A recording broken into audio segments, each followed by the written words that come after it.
અમદાવાદના ગોતા વિસ્તારમાં ફરી એકવાર દૂષિત પાણીની ફરિયાદ ઉઠી છે। નર્મદાના પાણીમાં ગટરના પાણી મિક્સ થયાનો સ્થાનિકોનો દાવો છે। સાતથી વધુ સોસાયટીઓમાં આ પ્રકારે સમસ્યા જોવા મળી રહી છે। દૂષિત પાણી આવતા સ્થાનિકોમાં તંત્ર સામે ભારે આક્રોશ છે। સ્થાનિકોને બહારથી પીવાનું પાણી મંગાવવાની ફરજ પડી છે। એએમસીએ પાણીના સેમ્પલ લઈને તપાસ માટે પણ મોકલ્યા છે।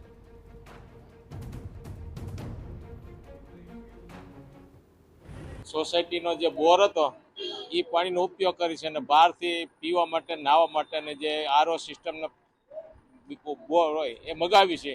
અત્યારે નર્મદાના પાણીનો જરી કંઈ ઉપયોગ કરતા નથી। 2 દિવસથી બહુ જ પ્રદૂષિત પાણી આવી રહ્યું છે। બહુ જ વાસ મારે છે પાણીમાં અને બહુ ડોળું પાણી છે, જેના કારણે મોટાઓને તો તકલીફ થાય, નાના છોકરાઓને બહુ વધારે તકલીફ થાય। અત્યારે આ સિઝનમાં રોગચાળો બહુ વધારે ફેલાઈ રહ્યો છે। 2 સિઝન ભેગી થઈ છે, એના કારણે એમાંથી આવું પ્રદૂષિત પાણી આવે તો છોકરાઓ બહુ જલ્દી ને વધારે જ બીમાર થઈ જાય।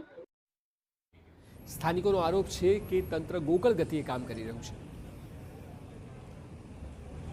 એટલે 2 દિવસથી અહીંયા ટોટલી 121 મકાન છે। દરેકના ઘરે ગંદુ પાણી આવે છે, યલો કલરનું આવે છે અને સ્મેલ બહુ ખરાબ આવે છે, બરાબર। એના લીધે દરેકની કમ્પ્લેન હતી। ટોટલ આજુબાજુ 8 સોસાયટીઓનો આ રીતનો પ્રોબ્લેમ છે। ગઈકાલ રાતે આની જાણ કરી અને રાતે કોર્પોરેશનમાંથી 2 માણસો આવ્યા હતા, ખાલી તપાસ કરીને થોડી જતા રહ્યા। આ સવારે જીસીબી આવ્યું છે અને વોટરના સેમ્પલ બી લઈ ગયેલા છે।